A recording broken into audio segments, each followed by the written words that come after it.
Hello students, welcome to our channel. आज के इस वीडियो में मैं आप लोग को पढ़ाने वाला हूँ क्लास 11th OCM से चैप्टर नंबर 5 और आज का हमारा टॉपिक है सोल प्रोप्राइटरशिप। बेसिकली ये वाला टॉपिक ना सबसे इंपॉर्टेंट है इस पूरे चैप्टर के अंदर। ये टॉपिक तो आपको बहुत अच्छे से आना चाहिए और आज के इस लेक्चर में ना हम लोग एकदम डिटेल में इसके बारे में PhD कर लेंगे, यानी कि एक एक चीज को मैं डिटेल में एक्सप्लेन करूंगा। थोड़ा वीडियो लंबा बनेगा पर आपको हर एक चीज बहुत अच्छे से क्लियर हो जाएगी। अब बात करें मार्क्स की, तो ये वाला टॉपिक जो है, देखो इसमें मैं क्या क्या पढ़ाऊंगा। सबसे पहले मैं आपको बताऊंगा मीनिंग, ठीक है, कि मीनिंग क्या होता है सोल प्रोप्राइटरशिप का, जो एग्जाम में आपको 1 मार्क्स का देखने को मिलेगा। ये मीनिंग तो आता ही आता है, ठीक है।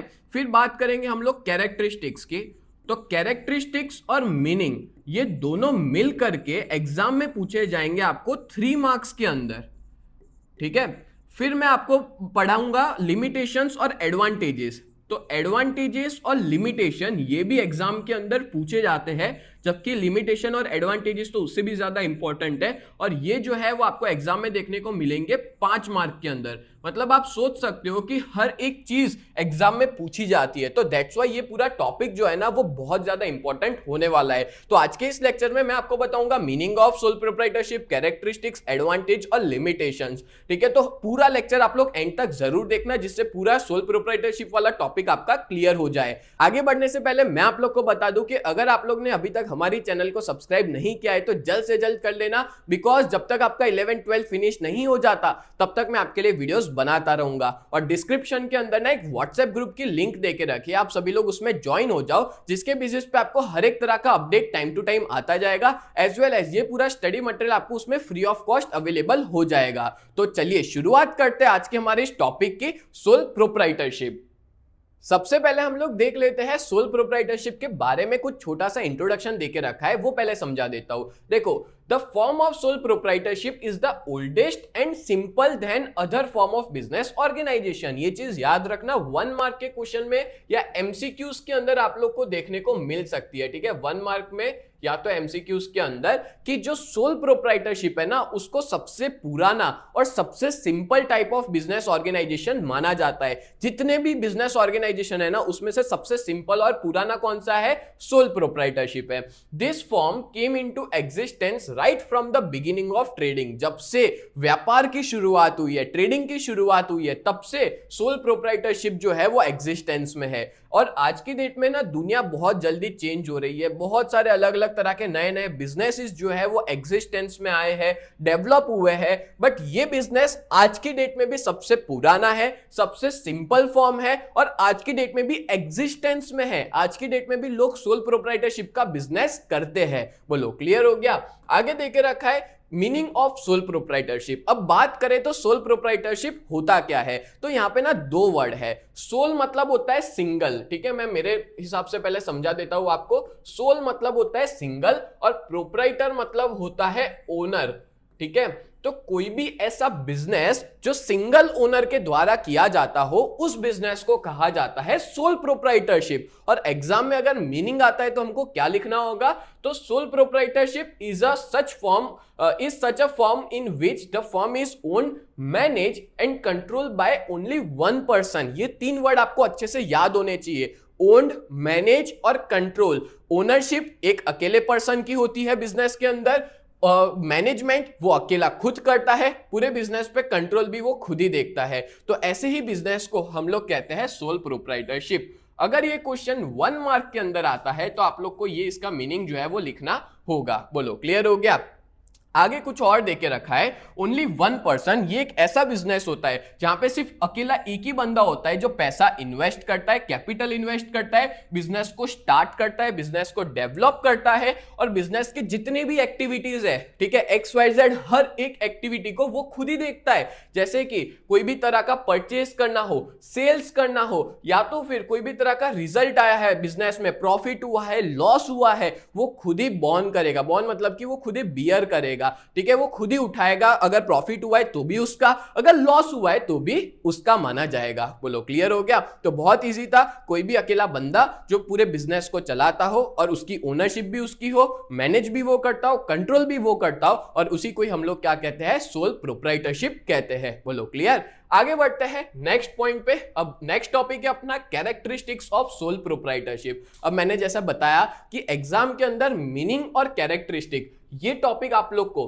3 मार्क्स के अंदर देखने को मिलेगा, ठीक है। तो आप लोग हेड पॉइंट्स तो सारे अच्छे से करके जाना, और यहां पे मैं जो भी हेड पॉइंट्स के अंदर का एक्सप्लेनेशन दूंगा ना, अगर आप लोग ध्यान से सुन लोगे तो आप लोग पूरा अपने आप बना के लिख सकते हो एग्जाम में अपने ओन वर्ड्स में, और आपको मार्क्स भी अच्छे खासे मिल जाएंगे, ठीक है। तो वीडियो को एंड तक जरूर देखना। तो देखो टोटल 8 अलग अलग तरह की कैरेक्टरिस्टिक्स देके रखी है। सबसे पहली है इजी टू एस्टैब्लिश, नंबर 2 है कैपिटल, नंबर 3 है पावर ऑफ एडमिनिस्ट्रेशन, नंबर 4 है freedom of work and quick decision, 5th है लायबिलिटी, नंबर 6 है मेंटेनेंस ऑफ सिक्रेसी, नंबर 7 है पर्सनल कॉन्टैक्ट, एंड नंबर 8 है centralisation of ownership and management. यहां पे ना मैं जितनी भी कैरेक्टरिस्टिक समझाऊंगा ना, इसमें से काफी सारी उसके एडवांटेजेस और लिमिटेशंस में रिपीटेड है। तो अगर यहां पे ही आपको आ गया तो एडवांटेजेस लिमिटेशंस आपको बहुत अच्छे से याद हो जाएंगे। क्लियर? चलो शुरुआत करते हैं। सबसे पहली कैरेक्टरिस्टिक्स इजी टू एस्टैब्लिश। अब देखो ये एक ऐसा बिजनेस होता है ना जिसको हम लोग आसानी से एस्टैब्लिश कर लेते हैं, ज्यादा मगजमारी नहीं होती इस बिजनेस को एस्टैब्लिश करने में। मतलब सोल प्रोप्राइटरशिप की एस्टैब्लिशमेंट की जो प्रोसेस है ना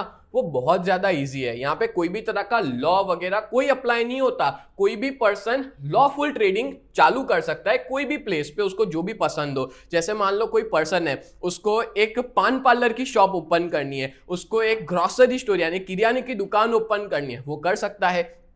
कोई पर्सन है जिसको इलेक्ट्रॉनिक्स की शॉप ओपन करनी है, वो कर सकता है, वो जब चाहे तब कर सकता है। इसमें कोई रोक टोक नहीं होती, ना ही उसको कोई लाइसेंस की जरूरत है, ना ही कोई लीगल प्रोसेस की जरूरत है। कभी भी वो खोल सकता है, कोई रोक टोक नहीं है, कोई रिस्ट्रिक्शन नहीं है। दैट्स व्हाई इसका ये पहली कैरेक्टरिस्टिक्स है, इजी टू एस्टैब्लिश। नंबर 2 है कैपिटल। पता है आपको जो सोल प्रोप्राइटरशिप होता है ना, उसमें ओनर खुद पैसा इन्वेस्ट करता है। कैपिटल तो आपको पता ही होगा, कैपिटल मतलब होता है जो पैसा एक ओनर अपने घर से लेकर के बिजनेस में डालता है, उसको कैपिटल कहते हैं। तो सोल प्रोप्राइटरशिप एक ऐसा बिजनेस होता है जहां पे पूरा पैसा कौन लाएगा? ओनर लाएगा अपने घर से। And if he finds the capital insufficient, अगर मान लो उसके पास उतना पैसा नहीं है बिजनेस में इन्वेस्ट करने जितना, तो वो क्या करेगा? वो अपने बिजनेस को चलाएगा बोरोड मनी से, मतलब कहीं से उधार लेके आएगा, या तो बैंक से लेकर के आएगा, या तो वो अपने फ्रेंड्स और रिलेटिव्स से पैसा लेकर के आएगा, ठीक है। And the owner himself is responsible to return this borrowed money, और वो खुद रिस्पॉन्सिबल होगा। जो भी वो पैसा लेके आए ना दूसरी जगह से, उसको लौटाने के लिए भी रिस्पॉन्सिबल वो खुद ही माना जाएगा। बोलो क्लियर? मतलब पैसा अगर उसके पास नहीं है तो वो कहीं से बोरो करके भी बिजनेस को चला सकता है। डन? चलो आगे बढ़ते हैं नंबर 3 कैरेक्टरिस्टिक्स पे, पावर ऑफ एडमिनिस्ट्रेशन। जो सोल प्रोप्राइटर होता है ना, वो एक एडमिनिस्ट्रेटर होता है बिजनेस का, यानी कि पूरे बिजनेस को चलाने का जिम्मा एक सोल प्रोप्राइटर के हाथ में होता है। और जनरली जो ओनर होता है खुद सारी तरह के ट्रांजैक्शंस को देखता है बिजनेस में, सारी एक्टिविटीज को देखता है, चाहे वो एक्टिविटी परचेस की हो, सेल्स की हो, पैसे के कलेक्शन की हो, अकाउंटिंग वर्क हो, या कोई भी एक्टिविटी, झाड़ू पोछा लगाने का भी काम होता है ना, वो भी सोल प्रोप्राइटर खुद देख लेता है, क्योंकि वो अकेला ही ओनर है बिजनेस का, अकेला ही बिजनेस को चलाता है। And he himself is the owner of business and he himself is the manager. वो अकेला ओनर भी है बिजनेस का, वो अकेला मैनेजर भी है। तो हर एक चीज वो खुद ही देखता है, और अगर जरूरत पड़ी तो वो किसी और से हेल्प ले सकता है, चाहे वो उसका फ्रेंड्स रिलेटिव हो, या तो वो किसी को सैलरी पे रखे। सैलरीड पर्सन मतलब कि वो अपने यहाँ पे कोई एम्प्लॉय को रखे हेल्प करने के लिए। बोलो क्लियर हो गया? तो इसी को ही बोलते हैं पावर ऑफ एडमिनिस्ट्रेशन। उसके हाथ में ही होता है पूरे बिजनेस को चलाने का पावर। डन? चलो नेक्स्ट है number 4, freedom of work and quick decision.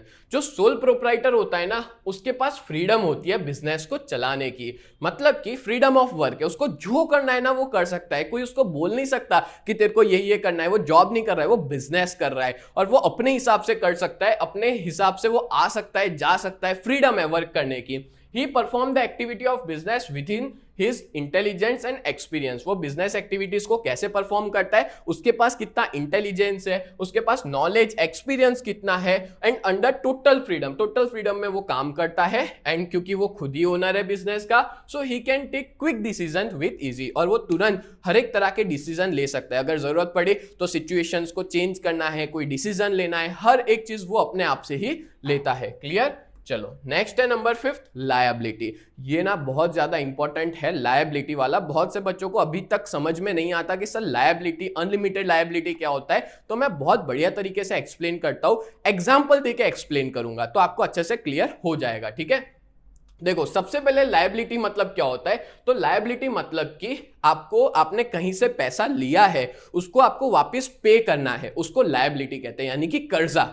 जैसे मान लो मैंने बैंक से लिया है, मैंने किसी और पर्सन से लिया है, कोई इंस्टीट्यूशन से लिया है, ठीक है, तो वो मेरे को जो वापस करने का है ना, अभी तक वापस नहीं किया, तो मेरी वो लायबिलिटी मानी जाती है। क्लियर हुआ। और जो सोल प्रोप्राइटरशिप की लायबिलिटी होती है ना, वो कैसी होती है, अनलिमिटेड। ये वर्ड याद रखना, सोल प्रोप्राइटरशिप की लायबिलिटी कैसी होती है, अनलिमिटेड लायबिलिटी होती है। अब अनलिमिटेड लायबिलिटी मतलब क्या, अनलिमिटेड लायबिलिटी मतलब होता है that for payment of debt the creditor can put claim on personal property of sole proprietor in the court of law.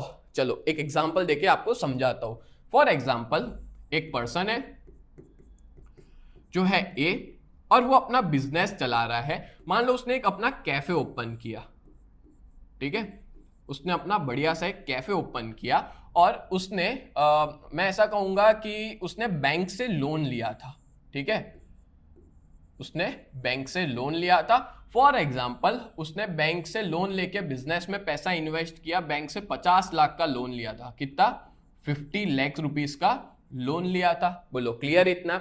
अब होता ऐसा है कि उसका स्टार्टिंग में तो अच्छा चला कैफे, बट धीमे धीमे वो कैफे चलना बंद हो गया। कैफे अब चल नहीं रहा है, तो उसने सोचा कि एक काम करते हैं, बिजनेस को क्लोज कर देते हैं। अब याद रखना, एक नियम होता है बिजनेस का या सोल प्रोप्राइटरशिप का कि जब भी आप बिजनेस को बंद करो ना, तो आपको अपना पूरा कर्जा कंप्लीट करना पड़ेगा। मतलब सारे लायबिलिटीज को कंप्लीट करके ही आप बिजनेस को बंद कर सकते हो। तो अब बात आती है वो लोन की जो उसने बैंक से लिया था। तो अब वो बिजनेस को बंद कर देता है, सब कुछ बेच देता है, और उसके बावजूद उसके पास पैसा आता है बिजनेस में सिर्फ 40 लाख रुपए आता है। कितना आता है, 40 लाख रुपीज। यहाँ पे मैं इंटरेस्ट वगैरह नहीं गिन रहा, प्रिंसिपल अमाउंट ही देखते हैं कि उसके पास सब कुछ बेचने करने के बाद 40 लाख रुपए पैसा हाथ में आया। अब ये 40 लाख रुपए वो बैंक को लौटा देगा, तो क्या बैंक मान जाएगी कि कोई बात नहीं है, तेरे बिजनेस को बेचकर 40 लाख आया तो 40 लाख दे दे? नहीं, बैंक नहीं मानेगी। बैंक बोलेगी कि भाई वो 10 लाख रुपए वो कहां से दोगे, तुम्हारे पास तो अब कुछ है ही नहीं। एक काम करो, तुम अपनी पर्सनल प्रॉपर्टी में से, या तुम्हारे पास जो भी सेविंग्स है घर पे, या मान लो इसके पास खुद का घर था, गाड़ी थी, कुछ भी था, ठीक है, उसको वो बेच के भी किसको पैसा देना पड़ेगा, बैंक को पैसा देना पड़ेगा, क्योंकि बैंक ने तो पूरा 50 लाख दिया था। अब उसकी बैंक की गलती थोड़ी कि उसके बिजनेस में लॉस हो गया। तो अब यहां से बिजनेस में से तो 40 लाख ही आ रहा है, तो बाकी का 10 लाख कहां से लाएगा वो? तो जो ए है वो अपनी पर्सनल प्रॉपर्टी को बेच करके भी, चाहे उसके पास गहने हो, जवेरात हो, मतलब गोल्ड सिल्वर जो भी पड़ा है, उसकी पर्सनल एसेट्स जो भी है, पर्सनल एसेट्स यानी उसका घर है, गाड़ी है, कुछ भी है, उसको बेच करके सेल करके बैंक को पैसा लौटाना पड़ेगा। इस वजह से इसको बोलते हैं अनलिमिटेड लायबिलिटी। ठीक है, भले ना हमारा बिजनेस बंद हो गया, उसमें से इतना पैसा नहीं आया, पर मेरे को तो बैंक को पूरा पैसा चुकाना पड़ेगा ना, इसलिए इसको अनलिमिटेड लायबिलिटी कहा जाता है। अनलिमिटेड मतलब कि उसने जितना डाला है, ठीक है, उतना भी नहीं निकला तो भी उसको पैसा तो वापस पे करना ही पड़ेगा, जिससे भी पैसा लिया है, ठीक है, जितना लिया ना पूरा पे करना पड़ेगा। अगर बिजनेस में से नहीं निकला तो वो अपनी खुद की पर्सनल प्रॉपर्टी को बेच के भी क्या करेगा, सामने वाले को पैसा पे करेगा। चाहे वो बैंक हो या कोई और बंदा हो, किसी से भी पैसा लिया हो ना, तो पूरा पैसा पे करना पड़ता है। बोलो समझ आ गया ना? ये एग्जांपल के थ्रू बहुत इजी तरीके से मैंने एग्जांपल आपको समझाया। अब देखो इसका मीनिंग समझाता हूं और अच्छे से क्लियर हो जाएगा। Unlimited liability means that for payment of debt, कि जो भी कर्जे को पे करने के लिए creditor can put claim on the personal property. जो क्रेडिटर मतलब कौन था यहाँ, बैंक, जिसको पैसा देना था, वो बैंक मतलब कोर्ट में जाकर के क्लेम कर सकता है उसकी पर्सनल प्रॉपर्टी को। पर्सनल प्रॉपर्टी क्या थी, उसका घर हो सकता है, गाड़ी, कुछ भी हो सकता है, क्लेम करके वो बैंक जो है वो उसके पास से पैसा ले सकती है। In other word it can be said that, दूसरे वर्ड्स में हम लोग ऐसा कह सकते हैं कि जो सोल प्रोप्राइटर होता है ना, अगर उसका लॉस होता है बिजनेस के अंदर तो उसका कर्जा बढ़ता चला जाएगा। एंड फॉर पेमेंट ऑफ डेब्ट if there is insufficient fund in the business, और कर्जे को चुकाने के लिए उसके बिजनेस में इतना पैसा नहीं है, तो जो सोल प्रोप्राइटर है ना वो लायबल है कि वो अपने कर्जे को चुकाए अपनी पर्सनल प्रॉपर्टी में से। बोलो क्लियर हुआ? दैट्स व्हाई इसको हम लोग क्या कहते हैं? अनलिमिटेड लायबिलिटी कहते हैं। तो ये वाला टॉपिक सबसे इंपॉर्टेंट था। अगर आप लोग को समझ नहीं आया तो वापिस इस एग्जाम्पल को रिवाइंड करके देखो, आगे जाके वापिस देखो, आपको बहुत अच्छे से क्लियर हो जाएगा। ठीक है, तो याद रखना सोल प्रोप्राइटरशिप की जो लायबिलिटी होती है वो कैसी होती है? अनलिमिटेड होती है। बोलो क्लियर? चलो नेक्स्ट बढ़ते हैं नंबर 6 पे। नेक्स्ट नंबर 6 देके रखा है मेंटेनेंस ऑफ सीक्रेसी। अच्छा, सीधी सी बात है कि यहाँ पे एक अकेला ही बंदा है जो पूरे बिजनेस को चला रहा है, तो सीक्रेसी तो आसानी से मेंटेन होगी, सीक्रेट्स वो अपने पास ही रखेगा।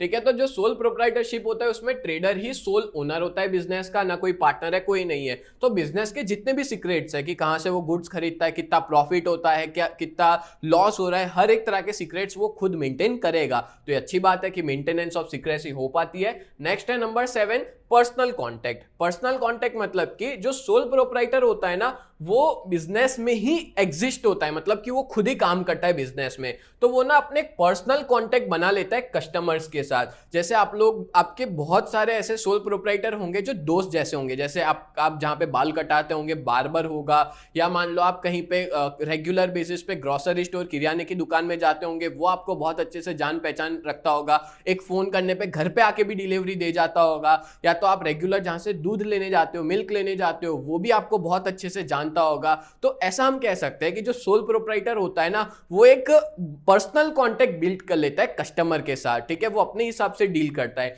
And by keeping focus on changing taste of customers, अब मान लो कि आपका टेस्ट प्रेफरेंस चेंज हो गया, तो आपके टेस्ट और प्रेफरेंस के हिसाब से वो अपने बिजनेस को भी चेंज कर सकता है। तो रिक्वायरमेंट, फैशन, डिमांड, ठीक है, हर एक चीज अगर चेंज होती है तो वो भी अपने यहाँ पे जो गुड्स है उसको बदल देता है। इन शॉर्ट वो आपको सेटिस्फाई रखने का ट्राई करता है। ठीक है, ज्यादा से ज्यादा आप लोग सेटिस्फाई रह पाओ। जैसे आप मान लो जहां से कपड़े लेने जाते हो, तो जो कपड़े वाला है उसके साथ आपके बहुत अच्छे कांटेक्ट होंगे, कपड़े रेगुलर खरीदते होंगे। ठीक है, वहां पे मान लो कोई भी फैशन चेंज होती है तो वो भी क्या करता है, अपने आप में नए डिजाइन के कपड़े ला देता है, जिसकी वजह से आपको कपड़े पसंद आए। बोलो क्लियर हुआ? तो पर्सनल कांटेक्ट बिल्ड होता है सोल प्रोप्राइटरशिप में। देन बात करें तो centralisation of ownership and management. अच्छा, सेंट्रलाइजेशन क्या होता है? तो देखो सोल प्रोप्राइटरशिप के अंदर ना ओनर होता है वो खुद एक मैनेजर होता है, तो यहाँ पे सेंट्रलाइजेशन देखने को मिलता है, मतलब पूरे बिजनेस में कंट्रोल उसका ही हो। सेंट्रलाइजेशन मतलब कोई भी तरह का डिसीजन लेना है, कोई भी तरह का कुछ भी करना है ना, उसको मतलब वही खुद करेगा। तो पूरे बिजनेस का पावर किसके पास है? सोल ओनर के पास, सोल प्रोप्राइटरशिप के पास। ठीक है, और यहाँ पे ओनरशिप और मैनेजमेंट उसके हाथ में है, तो पूरा पावर भी उसके हाथ में होता है। And in other business organisation owner जो है वो अलग अलग, अब देखो बाकी सारे बिजनेस की बात करें तो ओनर और मैनेजमेंट अलग अलग होते हैं, दैट्स व्हाई उनके पास सेंट्रलाइजेशन नहीं होता। पर सोल प्रोप्राइटरशिप में क्या होता है, पूरे बिजनेस का जो पावर है वो किसके पास होगा? उस अकेले बंदे के पास। बोलो क्लियर हो गया? तो ये मैंने आप लोग को टोटल 8 अलग अलग तरह की कैरेक्टरिस्टिक्स एक्सप्लेन कर दी, जो कि एग्जाम में 3 मार्क की आती है। अगर आप लोग ने पूरी कैरेक्टरिस्टिक अच्छे से सुन ली है तो आप लोग खुद बना के भी एग्जाम में लिख सकते हो। ठीक है, चलो अब आगे देखते हैं next advantages of sole proprietorship.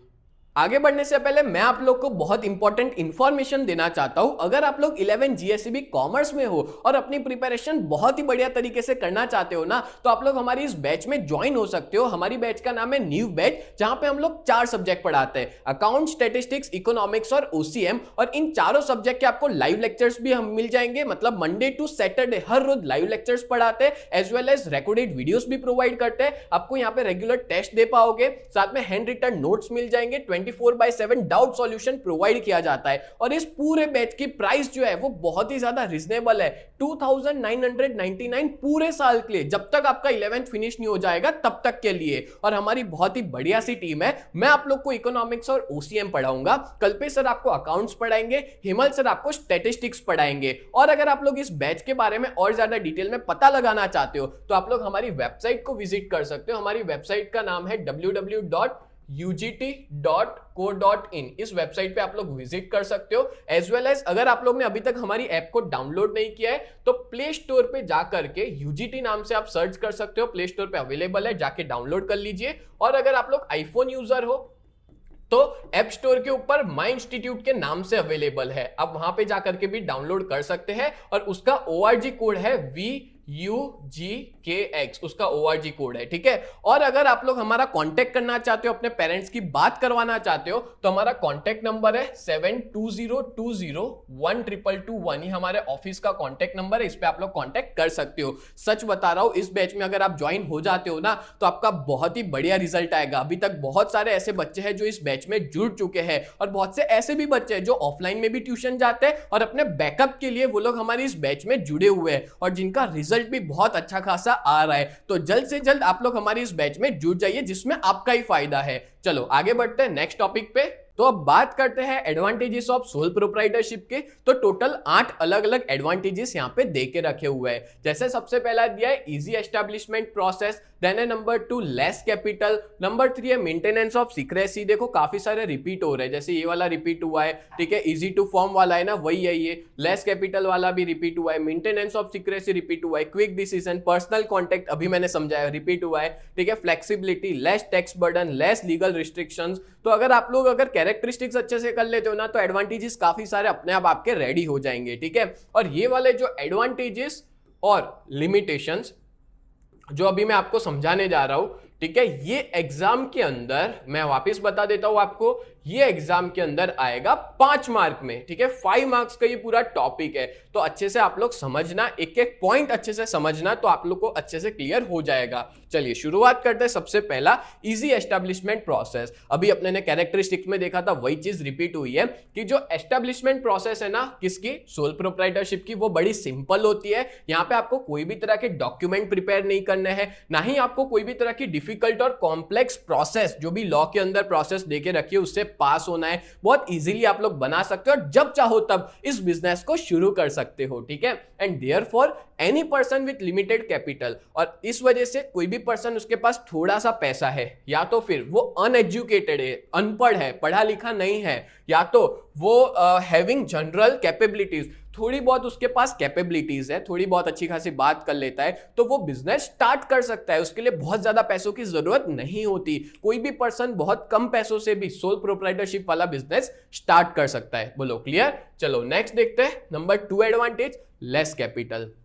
ये एक ऐसा बिजनेस होता है ना जहां पे आपको बहुत ज्यादा ये इसकी अच्छी इंपॉर्टेंट कैरेक्टरिस्टिक भी और एडवांटेज भी है कि इसमें पैसा कम लगता है, ठीक है। जो सोल प्रोप्राइटर होता है वो कम पैसों के साथ भी बिजनेस को स्टार्ट कर सकता है। जैसे मान लो अगर आपको कोई पान की गल्ले की दुकान खोलनी हो, पान पार्लर खोलना हो, तो क्या बहुत ज्यादा इन्वेस्टमेंट चाहिए? नहीं चाहिए। दूसरा आपको एग्जाम्पल, अगर आपको जूतों की दुकान खोलनी है तो आपको लाखों करोड़ों का तो इन्वेस्टमेंट नहीं चाहिए, ठीक है। आपके पास 3-4 लाख होंगे ना, तो भी आप रेंट पे दुकान लेकर के उस बिजनेस को स्टार्ट कर सकते हो। अगर आपको कपड़े की दुकान खोलनी है तो भी आप कम पैसों के साथ स्टार्ट कर सकते हो। अगर आपको कोई बार्बर शॉप खोलनी है, कोई जेरोक्स की दुकान, हाँ जेरोक्स की दुकान में थोड़ा पैसा चाहिए क्योंकि मशीन्स बहुत सारे लाने होते हैं, पर एक मशीन से शुरुआत करते हो ना तो बहुत कम पैसों में आप बिजनेस को शुरू कर सकते हो। एक स्टेशनरी की दुकान शुरू कर सकते हो। ऐसे काफी सारे एग्जांपल्स है जिससे आप अपनी खुद की शॉप ओपन कर सकते हो सोल प्रोप्राइटरशिप वाले, ठीक है। और अगर मान लो आपको और ज्यादा पैसों की जरूरत पड़ी तो आप कोई और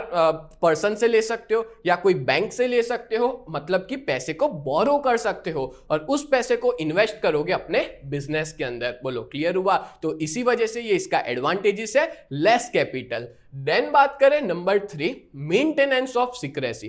तो ये ना एक बहुत ही एडवांटेजियस है कोई भी सोल प्रोप्राइटर या बिजनेसमैन के लिए कि वो बिजनेस के सीक्रेट्स को मेंटेन करता है। जनरली आपने कोई बिजनेसमैन को मिले होंगे या सोल प्रोप्राइटरशिप को मिले होंगे तो आपको हर एक चीज नहीं बताएगा। इवन भले ना आपका रिलेटिव हो, वो अपनी सीक्रेसी को मेंटेन रखता है कि कहां से गुड्स ला रहा है, कितने में बेच रहा है, कितना प्रॉफिट हो रहा है, कुछ नहीं बताते ये लोग, ठीक है। And shared with sole proprietorship as only one person as authority. अब पूरे बिजनेस में एक ही पर्सन है जो काम कर रहा है, उसके पास ही सब अथॉरिटी है, तो हर एक तरह के बिजनेस ट्रांजैक्शन की सीक्रेसी भी वो मेंटेन करता है, अकाउंट्स मेंटेन करता है और हर एक तरह के की फैक्टर भी वो अपने पास ही रखता है।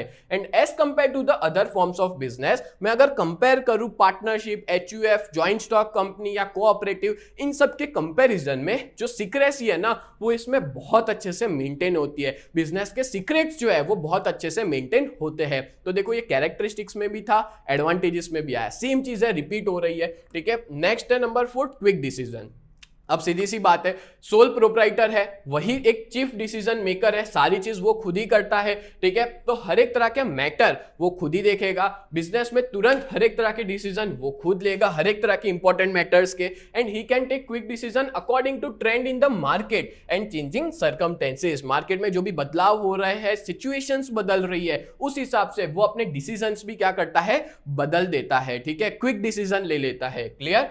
नेक्स्ट है नंबर 5, पर्सनल कॉन्टैक्ट। अभी बताया था, वही चीज रिपीट हो रही है कि जो सोल प्रोप्राइटर है ना, वो पूरे बिजनेस का सेंट्रलाइजेशन है, मतलब उसके बिजनेस का पूरा पावर उसके पास है, और जो ओनर खुद एक्ट करता है एज अ मैनेजर की तरह, वो पूरे टाइम डटा रहता है उस बिजनेस में, उस दुकान में अपनी डटा रहता है, और उसी वजह से उसके एक पर्सनल और लाइव कॉन्टैक्ट हो जाता है कस्टमर्स के साथ। अगर उसके यहाँ एम्प्लॉय काम करता है तो उसके साथ अच्छा कॉन्टैक्ट हो जाता है, उसके जो क्रेडिटर्स है जिनसे वो उधार पे गुड्स खरीदता है उनसे भी बहुत अच्छे कॉन्टैक्ट हो जाते हैं। And according to changing business trend, market में बिजनेस ट्रेंड बदल रहे, फैशन बदले, कस्टमर के प्रेफरेंस बदलेगा, वैसे वैसे वो अपने प्रोडक्शन डिस्ट्रीब्यूशन सिस्टम में भी चेंज ला सकता है, ठीक है। और वो अपने मार्केट को सेफ रखना जानता है, ठीक है, क्योंकि वो हर कस्टमर के साथ बहुत अच्छे से कनेक्टेड है। क्लियर। चलो नेक्स्ट है नंबर 6, फ्लेक्सिबिलिटी।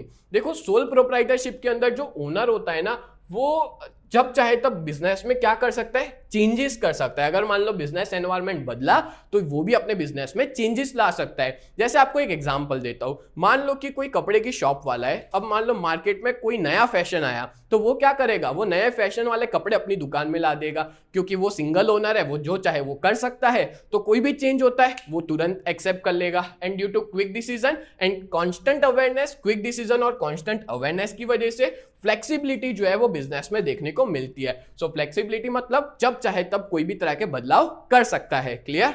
चलो नेक्स्ट है नंबर 7, लेस टैक्स बर्डन। अब सीधी सी बात है, सोल प्रोप्राइटरशिप बिजनेस इतना बड़ा तो होता नहीं है, छोटे लेवल पे होता है, तो इनकम जो होती है ना ओनर की, वो थोड़ी कम होती है, ठीक है। और so the personal norms of taxation are not applicable to him. जो भी रूल्स रेगुलेशन है, नॉर्म्स मतलब होता है रूल्स रेगुलेशन, जो भी अप्लाई होता है ना, वो उस पर नहीं होंगे। क्यों? क्योंकि उसकी इनकम इतनी ज्यादा है ही नहीं। जो बिजनेस की साइज होती है वो स्मॉल होती है, और इनकम भी कैसी होती है, कम होती है। तो बर्डन जो होता है इनकम टैक्स का, वो सोल प्रोप्राइटरशिप पे नहीं होता, कम होता है। क्लियर। नेक्स्ट आगे बात करें नंबर 8, लेस लीगल रिस्ट्रिक्शन। अब देखो, बाकी सारे बिजनेस के कंपैरिजन में जो लीगल रिस्ट्रिक्शंस है ना, वो कम है सोल प्रोप्राइटर के अंदर, और यहाँ पे कोई भी तरह की अप्रूवल की जरूरत नहीं है, किसी गवर्नमेंट अथॉरिटी या कोई रूल्स रेगुलेशंस फॉलो करने की जरूरत नहीं है। हाँ, ये चीज है, पर आपको लीगल चीजें बेचनी है। गुजरात में आके लिकर बेचोगे तो नहीं चलेगा, दारू बेचोगे तो नहीं चलेगा, आपको लीगल एक्टिविटीज करनी है, ठीक है। तो कोई दिक्कत नहीं है, आपको कोई अप्रूवल की जरूरत नहीं पड़ती। And as the size of business is small, the legal restriction are also less. Legal restrictions भी बहुत ज्यादा कम है, ना के बराबर है। बोलो, क्लियर हो गया? तो इस तरह से मैंने आपको टोटल 8 अलग अलग तरह के एडवांटेजेस समझाए। अब मैं आप लोग को बताता हूं इसके डिसएडवांटेजेस, और वो भी टोटल 6 डिसएडवांटेजेस दे के रखे हैं। तो चलिए देखते हैं डिसएडवांटेजेस ऑफ सोल प्रोप्राइटरशिप। तो पहला क्या देके रखा है, लिमिटेड कैपिटल। नंबर 2 है limitation, unlimited liability. Then number 3 है शॉर्ट ड्यूरेशन। 4th है लिमिटेड वर्क कैपेसिटी। 5th है possibility of work decision. 6th है lack of advantages of large scale. ठीक है, एक एक करके मैं सारे डिसएडवांटेजेस को एक्सप्लेन करता हूं, ध्यान से सुनना, ठीक है, आपको बहुत अच्छे से क्लियर हो जाएगा। जिसमें से तो काफी सारे रिपीट भी हुए हैं, जैसे लिमिटेड कैपिटल रिपीट हुआ है, अनलिमिटेड लायबिलिटी रिपीट हुआ है, ठीक है। चलो देखते हैं। सबसे पहला लिमिटेड कैपिटल, अभी जो आगे पढ़ाया था वही चीज रिपीट हुई है कि यहाँ पे जो ट्रेडिंग है वो कम पैसों से की जा सकती है। ये सबसे इसका इंपॉर्टेंट एडवांटेजेस है, और इसका लिमिटेशन भी है। अच्छी बात है कि हम कम पैसों से बिजनेस स्टार्ट कर सकते हैं, और बुरी बात यह है कि कम पैसों से स्टार्ट कर सकते हैं, भाई ज्यादा बड़े लेवल पे ले जा सकते नहीं है इस बिजनेस को। अब आपको पता है कि जब से इंडस्ट्रियल रिवॉल्यूशन हुआ है, जो बिजनेस की साइज है ना वो बड़ी है, और अगर बिजनेस की साइज बड़ी है, and for this raising required capital become difficult for the owner, और पैसा और ज्यादा अरेंज करना, मान लो कि 1 करोड़ रुपए जितना लाना है तो मुश्किल है कोई सोल ओनर के लिए। या तो 1 करोड़ छोड़ो 50 लाख भी लाने हो ना तो भी दिक्कत हो सकती है उसको, इवन वो कहीं से बोरो भी नहीं कर सकता इतना सारा पैसा, ठीक है। तो बहुत सी बार जो सोल प्रोप्राइटरशिप फर्म है वो इतना बड़े लेवल पे कैपेबल नहीं हो पाता कि ज्यादा रॉ मटेरियल्स को परचेस करे लार्ज क्वांटिटी में और बड़े बड़े मशीन्स को खरीदे, ना ही कोई उसके पास बड़ी स्टोरेज फैसिलिटी होती है। तो ये इसका एडवांटेजेस भी और लिमिटेशन भी है कि लिमिटेड कैपिटल, कम पैसों से बिजनेस तो स्टार्ट किया जा सकता है पर कम ही है, ज्यादा नहीं हो सकता, ठीक है। ये इसलिए इसका लिमिटेशन बन गया है। क्लियर? चलो नेक्स्ट है नंबर 2, अनलिमिटेड लायबिलिटी।